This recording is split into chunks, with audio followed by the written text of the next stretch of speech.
nascer, morrer, renascer ainda e progredir continuamente. Tal é a lei.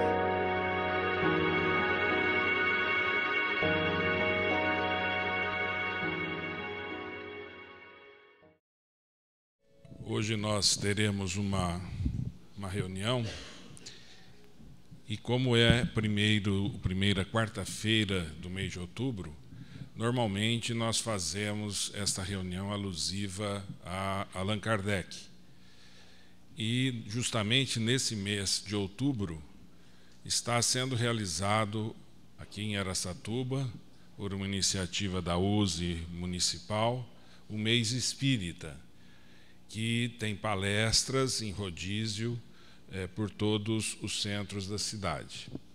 E hoje nós iremos abordar o tema sobre Kardec, uma homenagem, uma lembrança que a gente faz ao codificador da doutrina espírita. Antes, procuremos nos preparar para o início da reunião, fechando os nossos olhos, relaxando nossa mente, nosso corpo,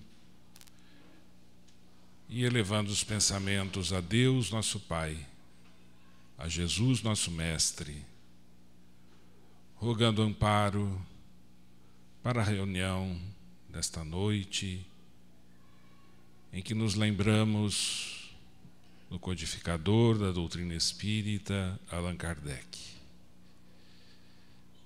Que cada um de nós possa entender a importância da figura deste francês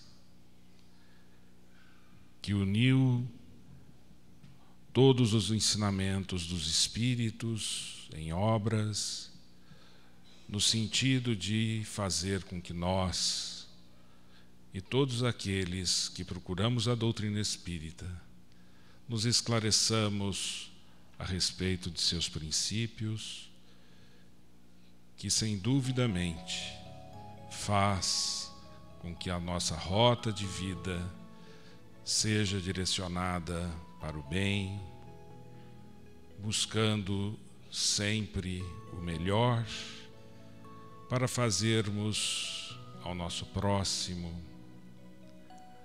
no relacionamento familiar, no trabalho,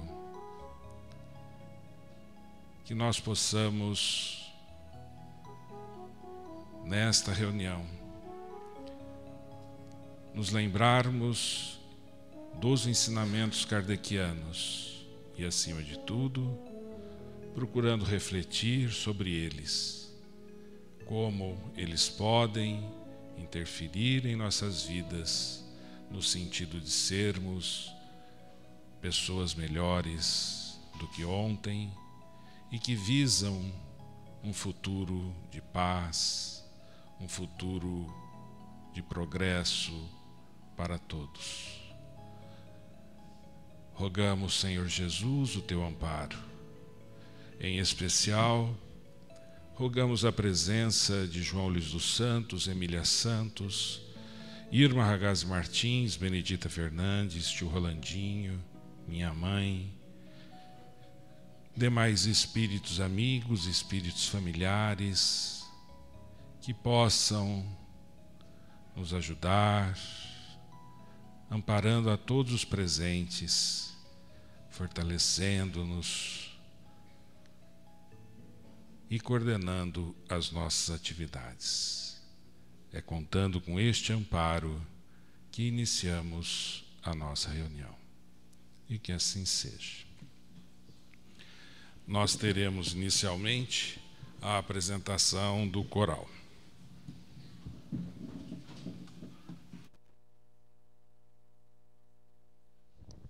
Boa noite a todos. Como o Paulinho disse, um dia festivo, comemoração a Kardec. Nós iniciaremos com a música Hino às Estrelas, a letra é de Emmanuel, pode ser encontrada no livro Ave Cristo. Depois, Na Luz do Olhar de Jesus, e para encerrar a primeira parte, Amor Infinito. No final, após a palestra e a prece, convite.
a história, nós vamos encontrar no final do século XVIII, na França, uma revolução que acabou mudando o rumo da sociedade francesa, o rumo de vários países da Europa, fazendo com que houvesse a lei ou a Declaração dos Direitos Humanos, e eles adotaram as bandeiras da liberdade, da igualdade e da fraternidade. A França passava por período muito difícil, do ponto de vista econômico, do ponto de vista social, do ponto de vista político. O rei da França, Luís XVI, ele era totalmente inoperante e ficava à mercê de tomar atitudes com objetivo de valorização própria, de proteção ao clero e de proteção àquela classe mais próxima de nobres que estava junto de si. Os colonos, os burgueses, que praticamente levavam a economia da França aonde ela podia estar, eram praticamente punidos por altos impostos, e somente eles pagavam os impostos e não tinham comida. E isso foi se agravando até o ponto que, mais ou menos em maio de 1789, houve o início de uma grande movimentação no sentido de mudar os rumos da política francesa. E isso se estendeu por meio de discussões, e quando observaram que Luís XVI ele ia retornar à mesma conduta anteriormente adotada de punição, de perseguição às classes mais pobres, eles se rebelam. E em 14 de julho de 1789, eles tomam a Bastilha, que era o símbolo da nobreza francesa. Era um local onde ficavam presos justamente aqueles que eram contrários ao poder ou mesmo contrários à religião vigente na época. O povo tomou Bastilha no sentido de se apoderar de armas, já que ali, naquele momento, só existiam 7 presos. Mas isso veio fortalecer aquele movimento e culminou em agosto com a Declaração dos Direitos Humanos e do Cidadão. Isso fez com que houvesse uma mudança na sociedade francesa, muito embora, a partir desta revolução, que praticamente não teve grandes choques, nós vamos encontrar que depois desta fase, nós tivemos o período do terror, onde os jacobinos, liderados por Maximiliano Robespierre, ele acaba de perseguir pessoas, de degolar pessoas em praça pública, inclusive o rei Luís XVI. Isso tudo fez com que na França houvesse uma movimentação bastante grande, até que, no final do século XVIII, em 1799, se instala o consulado francês. E o primeiro cônsul francês foi justamente Napoleão Bonaparte. Um francês que havia participado de algumas das lutas, guerras, no entanto, ele havia sido também afastado pelos jacobinos, por Robespierre, e ele volta em 1799 para ser o primeiro cônsul da França. Humberto de Campos, no livro Cartas e Crônicas, pela psicografia de Francisco Cândido Xavier, conta que na noite de 31 de dezembro, o último dia do século XVIII, reuniu-se grande assembleia de espíritos sábios e benevolentes para marcarem a entrada de um novo século. Antigas personalidades da Roma imperial, pontífices, guerreiros da Gália, ali estavam congregados. Gregos, filósofos, artistas da Renascença, além de ilustres guilhotinados pela Revolução Francesa, também ali estavam.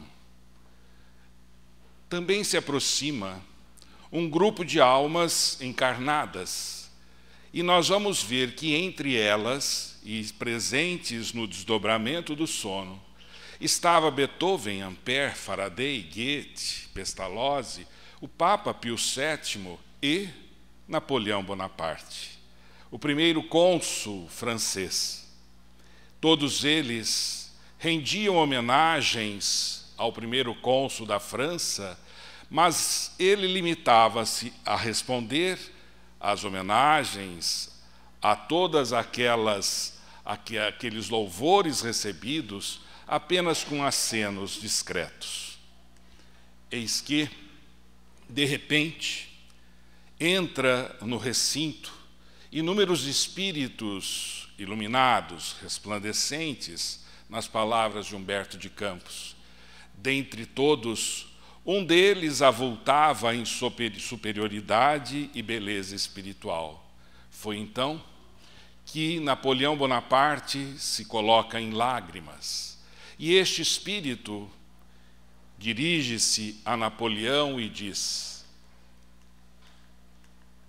irmão e amigo, ouve a verdade. Eis-te à frente do apóstolo da fé, que descerrará para a terra atormentada um novo ciclo de conhecimento. César, ontem e hoje orientador, renova o compromisso de auxiliar a obra renascente. Voltaste ao coração do povo que outrora humilhaste e escarneceste. Não ouvides o mandato para o qual foste escolhido. Governe sem ambição e nem ódio. Recorre à oração e à humildade, para que não te arrojes aos precipícios da tirania e da violência. Indicado para consolidar a paz, serás visitado pelas monstruosas tentações do poder. Até parece que nós estamos lendo uma mensagem a qualquer um dos presidentes da nossa atualidade. Não te fascines pela vaidade. Se honrares as promessas, terminarás a missão com o reconhecimento da posteridade. Após essas palavras, a Assembleia se desfaz e, na reintegração do corpo físico, nós vamos encontrar Napoleão Bonaparte engalanando-se com a púrpura do mando e embriagado pelo poder, proclamou-se imperador em 18 de maio de 1804, ordenando ao Papa Pio VII que viesse coroá-lo em Paris. Nós vamos encontrar nesta cerimônia, por exemplo, só para nós observarmos o orgulho e a vaidade de um homem, que quando o Pio VII foi coroar Napoleão, ele toma a coroa de Pio VII e se autoproclama imperador de Roma, da França. E não deixa nem mesmo o Papa coroar a sua esposa, ele a declara imperatriz. Então nós vamos ver que aí estava estampado todo o orgulho de um homem, esquecendo-se daquele sono que ele havia tido, daquele contato que havia tido com espíritos amigos, procurando demonstrar a ele a grande tarefa que ele poderia desempenhar, unindo os povos pelo amor, unindo os povos pela liderança, unindo os povos pelo carisma. Ele fez justamente ao contrário, porque o poder fez com que o orgulho, a ambição e a vaidade falassem mais forte. E ele acabou disseminando a guerra por toda a Europa. Sitiado em 1815 na ilha de Santa Helena, desencarnou em 5 de maio de 1821. Simultaneamente a esta fase, nós vamos encontrar exatamente no dia 3 de outubro de 1804, muito próximo da coroação de Napoleão, o nascimento de Hippolyte Léon Denisard Rivail, na cidade de Lyon, na França, que, apagando a própria grandeza na humildade de um mestre-escola, muitas vezes atormentado e desiludido, segundo Humberto de Campos, deu integral cumprimento à divina missão que trazia à Terra, a era cristã, sublime renascença para o mundo. Então, naquele sonho, naquela assembleia no plano espiritual, eles estavam justamente procurando preparar um século de novos conhecimentos. E, para isso, eles contavam com a participação de Napoleão, que se desviou, mas tinham ainda a presença de Allan Kardec, que estava reencarnando. Allan Kardec, ele, logo na sua infância, ele foi mandado pelos seus pais para a cidade de Yverdun, na Suíça, para ter a orientação deste educador chamado Johann Heinrich Pestalozzi. Nós vamos ver que este é um educador que até hoje os educadores respeitam e usam os seus métodos. E ele dizia que a base da educação é o amor. E nós vamos encontrar justamente no jovem Léon Hippolyte Denisard Rivail a figura de confiança de Pestalozzi, que durante suas viagens, ele ainda jovem, substituía o mestre para dar aulas aos seus próprios colegas. Em 1832, Léon Hippolyte Denisard Rivail se casa com Amélie Boudet, uma mulher, um verdadeiro exemplo, que sempre deu força, sempre estimulou, sempre motivou e procurou jamais interferir em toda a tarefa que o seu marido estava a desenvolver. No entanto, no século XIX, começaram a aparecer em várias partes do mundo alguns fenômenos, como, por exemplo, na cidade de Hydesville, nos Estados Unidos, no estado de Nova York, Kate e Margarida Fox, duas irmãs, começaram a ouvir na sua casa pancadas, barulhos, e elas imaginavam que fosse alguém brincando com elas, crianças ainda, até elas realmente entenderem que aquelas pancadas, aqueles barulhos, vinham de alguma coisa que estava viva e que estava querendo conversar com elas. Estabeleceram um alfabeto por meio das pancadas, que na doutrina espírita se chama tipologia, e aí começaram a travar diálogos com aquele que era um espírito que havia sido enterrado entre as paredes daquela casa.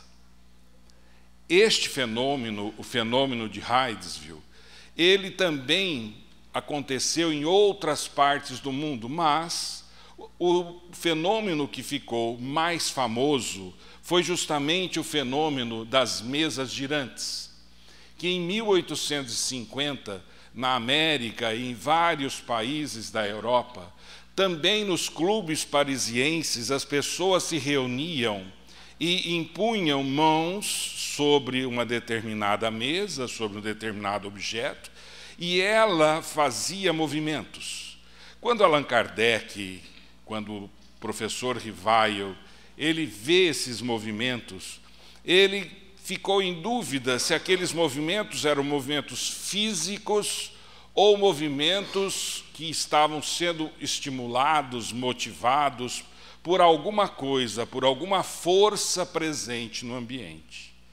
Mas ele chegou à conclusão que não era físico, porque os movimentos eles eram intempestivos. Não eram movimentos circulares, como normalmente os movimentos físicos acontecem.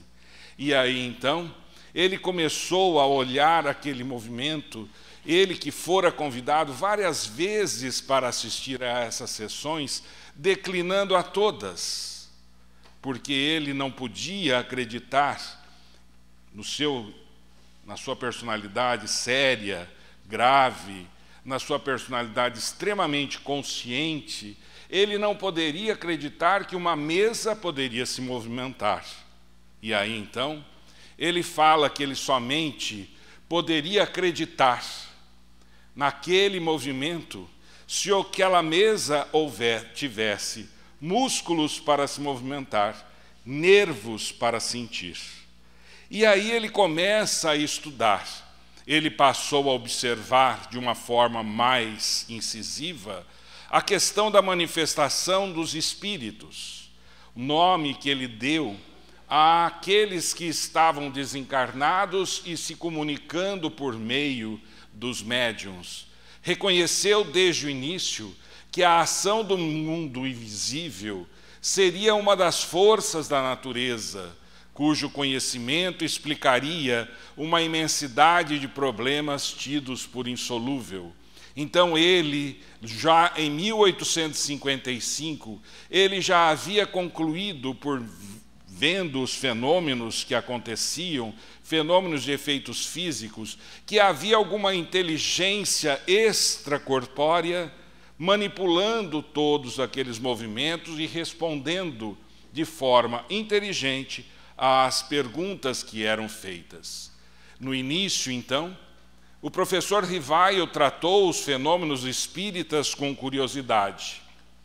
No entanto, o Livro dos Espíritos fez com que ele abandonasse as mesas girantes e começou a atentar para as questões de interesse para a humanidade. Ele havia aprendido a trabalhar, então, com os médiuns, com as comunicações e com essas inteligências extracorpóreas. A partir destes experimentos, dessa busca, nós vamos ver que Allan Kardec lança as obras básicas da doutrina espírita, que são 5. O Livro dos Espíritos, o Livro dos Médiuns, o Evangelho segundo o Espiritismo, o Céu e o Inferno e a Gênese. Estes 5 livros é que compõem o corpo doutrinário do Espiritismo.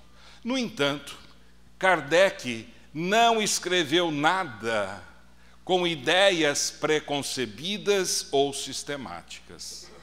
Ele observou os fatos e, de suas observações, ele deduziu as leis que regiam aqueles fatos.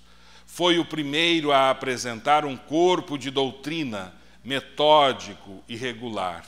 Assim, o fruto das observações do professor Rivaio fez com que ele, então, redigisse essas obras que até hoje nós estudamos e a cada vez que nós lemos, nós temos uma interpretação de acordo com nossas próprias experiências de vida.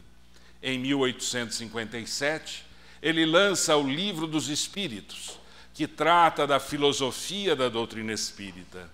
Em janeiro de 1861, o Livro dos Médiuns, relativo à parte científica e experimental, que Allan Kardec desenvolveu juntamente com os médiuns, traçando então as observações dos fatos que aconteciam durante as reuniões.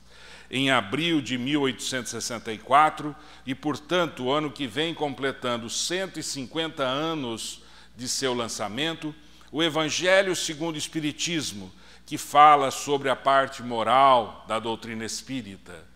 Em agosto de 1865, lança O Céu e o Inferno, ou também chamada A Justiça de Deus segundo o Espiritismo. e em janeiro de 1868 lança a Gênese, um livro que estuda os milagres e as predições. Nós vamos encontrar, então, nestes 5 livros, exatamente o corpo doutrinário do Espiritismo. Nós, espíritas, precisamos buscar esses livros para entender um pouco todo o mecanismo que a doutrina espírita usa para explicar a nossa vida, para fazer com que nós possamos ser pessoas mais produtivas, pessoas mais conscientes, pessoas mais responsáveis.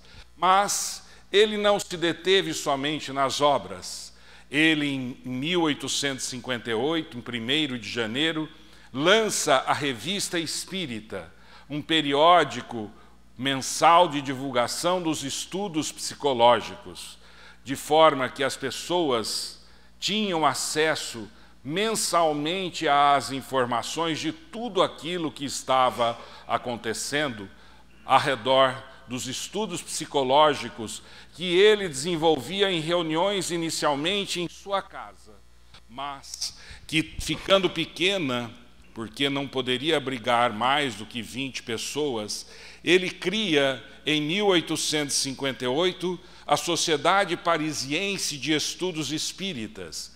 Exatamente essa foto que foi tirada recentemente na cidade de Paris e que existe até hoje, a passagem de Santa Ana, onde nós vamos ver que a Sociedade Parisiense foi a primeira sociedade espírita regularmente constituída, cujo fim exclusivo era o estudo de quanto possa contribuir para o progresso da nova ciência.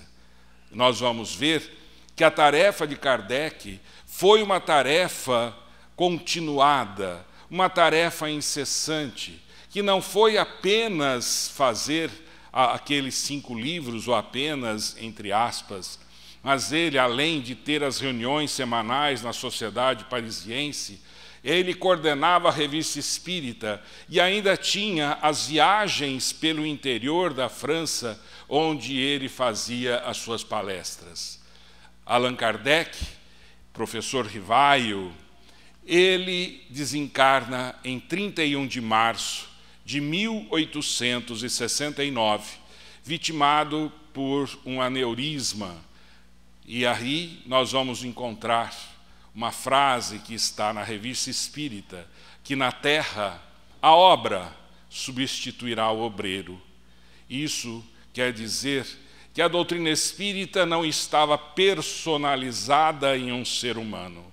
A doutrina espírita era e foi uma doutrina elaborada pelos espíritos, e que Allan Kardec, ele foi apenas um instrumento para agrupar, para organizar de uma forma metódica, didática, todos aqueles ensinamentos. Em janeiro de 1890, basicamente, então, quase 11 anos após o desencarne de Allan Kardec, nós vamos ver que os amigos resolvem lançar o livro Obras Póstumas. E esse livro, Obras Póstumas, ele tem, além da biografia de Kardec, que havia sido publicado na Revista Espírita, o discurso do astrônomo, seu amigo, Camille Flammarion, discurso esse proferido durante o seu sepultamento. E este livro está dividido em 2 grandes partes, e elas são partes que não se complementam, porque na primeira parte nós temos artigos escritos por Kardec, que não haviam sido publicados, e na segunda parte, mensagens até então desconhecidas e que haviam sido guardadas pelo mestre francês.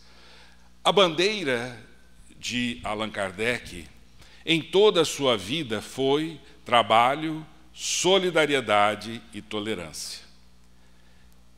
Esta tríade não é de autoria de Kardec, mas ele adotou essa tríade como orientadora para a sua vida. E nós vamos ver que Camille Flammarion falava o seguinte: em sua bandeira, a bandeira de Kardec, inscrever ao mestre estas palavras: trabalho, solidariedade, tolerância. Sejamos como ele, infatigáveis. Sejamos acordemente com os seus anseios, tolerantes e solidários.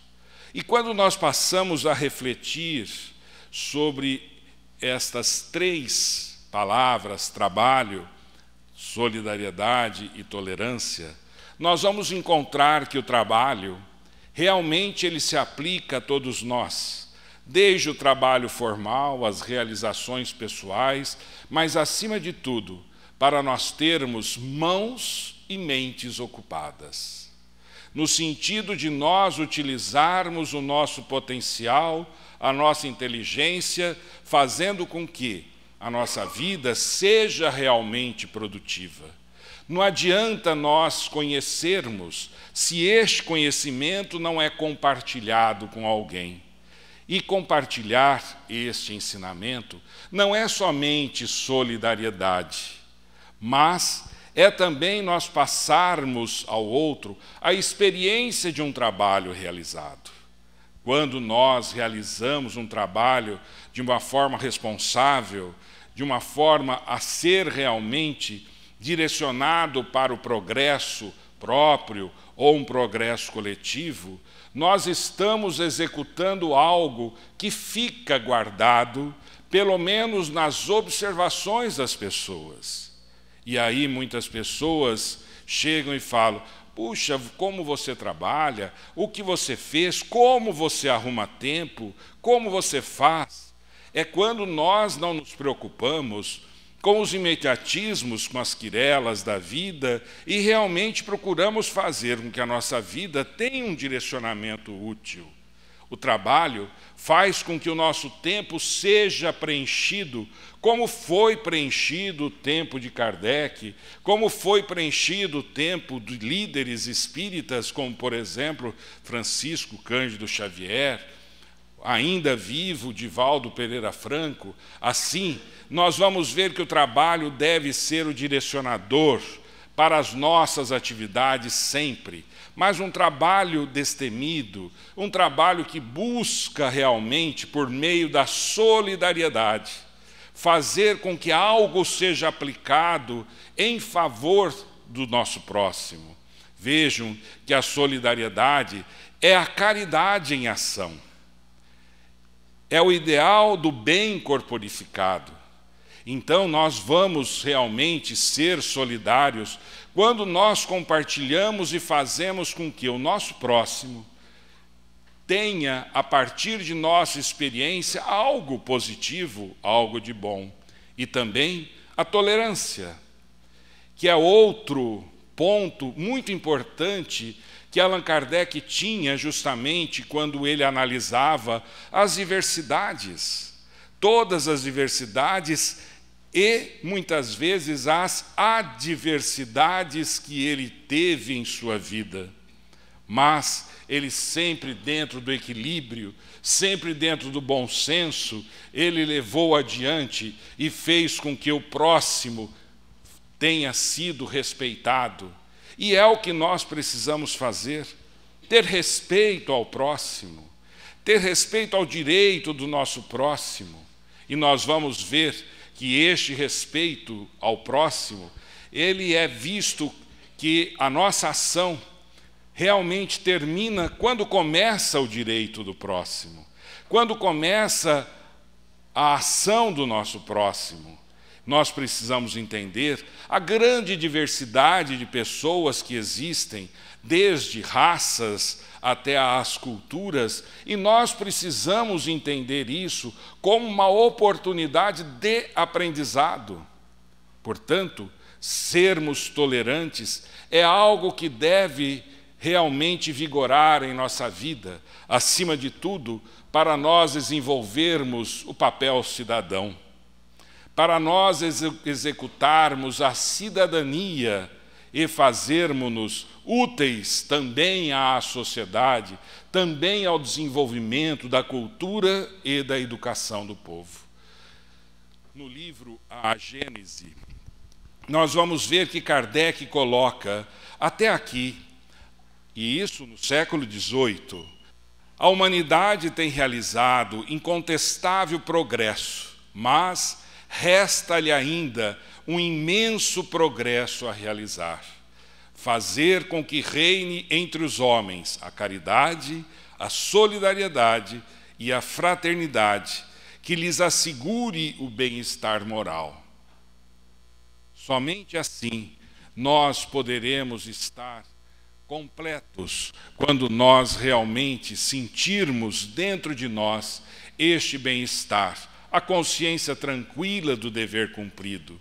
E quando nós vemos tudo isso acontecendo no século XVIII, as repercussões da obra de Kardec chegaram ao Brasil também no século XIX, por meio de Teles de Menezes, que, segundo a história, foi o primeiro a fazer uma reunião espírita na Bahia.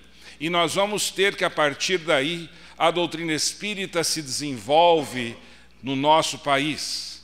Um país com dimensões continentais, com diversidades culturais, com dificuldades regionais, mas um país que tem dentro de si um sentimento diferente. Porque se nós acompanharmos o que acontece hoje em outros países, dificilmente nós teremos movimentos sociais, assistenciais, como nós temos no Brasil, e desenvolvidos pelas diversas religiões, entre elas a doutrina espírita. Talvez a diferença que se faça entre os movimentos assistenciais de outras religiões é que a doutrina espírita não quer vincular e não quer fazer ninguém dependente de sua ação caritativa. Ele quer que a sua ação faça com que a pessoa tenha forças para levantar e para caminhar com os seus próprios pés, fazendo com que ele trace o seu caminho. A doutrina espírita é uma doutrina que fala em liberdade. Liberdade de consciência, liberdade de responsabilidade. A doutrina espírita se diferencia justamente por esses conceitos. Conceitos estes que vieram desde a Revolução Francesa e que influenciaram o mundo até os nossos dias. Assim, nós vamos ter a doutrina espírita se instalando em vários locais, e aqui em Araçatuba nós vamos encontrar uma das casas assistenciais, a instituição Nosso Lar, a instituição que hoje tem toda essa dimensão, mas que começou lá no bairro Planalto, na época, um bairro retirado, uma periferia da cidade. Começou somente com aquele que hoje é aquele galpão e a sala, que hoje é a sala do corte e costura, ali eram as reuniões. A instituição Nosso Lar era somente aquilo, e ela foi fundada exatamente no dia 7 de outubro de 1960. Este ano, comemorando 53 anos da sua fundação. Foi inaugurada em junho do ano seguinte, quando então iniciaram todas as atividades. Atividades essas que passaram a ser centralizadas, já que a casa de Dona Emília Santos não era mais possível se fazer toda a centralização, e aí então, tio Rolandinho, Dona Emília, resolveram centralizar as suas atividades assistenciais e de ensinamento sobre a doutrina espírita na instituição Nosso Lar. Ali acorreram diversos espíritas e espíritas de outras instituições que ali iam falar, como, por exemplo, o seu Francisco Martins, seu Lauro Bittencourt, Sálvio Costa, todos eles dando a sua contribuição à divulgação da doutrina espírita, sempre pensando na tríade que Kardec havia colocado como lema de sua vida: trabalho, solidariedade e tolerância. O tio Rolandinho dirigiu aquela casa até ao seu desencarne em 1997. E ele dizia, e deixou isso escrito, que Jesus, nosso divino amigo, ilumine os nossos passos, para que possamos caminhar aplicando sempre suas lições e seus exemplos. Ele foi assessorado também por minha mãe, além de Dona Emília, que foi sua grande companheira no trabalho, e minha mãe veio a desencarnar há 10 anos, dia 5 de setembro agora, completou 10 anos do seu desencarne, e ela levou adiante o trabalho do nosso tio, o trabalho de Dona Emília, fazendo com que aquela casa pudesse persistir, crescer e continuar amparando a todos aqueles que ali buscavam o conforto, que buscavam o alimento. Portanto, que possamos refletir. Pessoas de grande importância que dedicaram suas vidas para nos dar o esclarecimento, para nos favorecer o bom senso, para fazer com que nós tenhamos um pouco mais de consciência e de responsabilidade pela vida. Que nós possamos refletir sobre toda essa participação deles em nossas vidas hoje e lembrarmos que, embora ninguém possa voltar atrás para fazer um novo começo, qualquer um de nós pode começar agora e fazer um novo fim. Que todos tenham muita paz.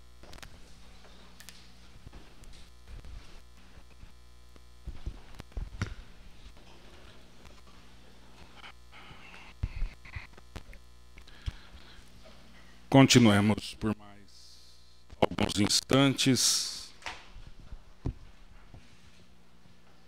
concentrados, agradecendo o amparo que nós tivemos neste dia, um dia especial para nós, porque nos lembra ensinamentos que foram elaborados a partir de um trabalho responsável, de um trabalho sério e que até hoje se mantém como fonte consoladora para todos aqueles que necessitam, como alimento da alma para os momentos de desespero e, acima de tudo, como motivo para nós buscarmos na confiança em Deus as forças para superarmos dificuldades de nossas vidas, dificuldades inerentes ao ser humano, mas que jamais são superiores às nossas forças. Que busquemos na fé, que busquemos na prática do bem, o erguimento de um grande castelo, um castelo que devemos construir pelo nosso trabalho e que devemos compartilhar dessa nossa obra com todos aqueles que conosco convivem, na família, no trabalho, em todas as atividades. Que possamos ser solidários, lembrando do bem a todo momento, porque somente Ele constrói, somente Ele acalma, somente Ele faz com que nós tenhamos em nossas vidas a paz que desejamos. e que nós busquemos a tolerância que muitas vezes fica escondida no nosso íntimo, que ela possa ser superficializada, para que entendamos o nosso próximo, da mesma forma que nós fomos compreendidos em momentos de nossos desequilíbrios, e que as portas se abriram para que nós tivéssemos a guarida de um telhado, o calor de um agasalho. Agradecemos, Senhor Jesus, por termos tido a oportunidade de conhecermos a doutrina espírita. E receba a nossa gratidão, receba a nossa prece, todos aqueles que divulgaram e que divulgam esta doutrina, que consola, que conforta, que esclarece e que tem condições de, se for assimilada, transformar o homem e a sociedade. Que Jesus nos abençoe e nos ampare agora e sempre. E que assim seja.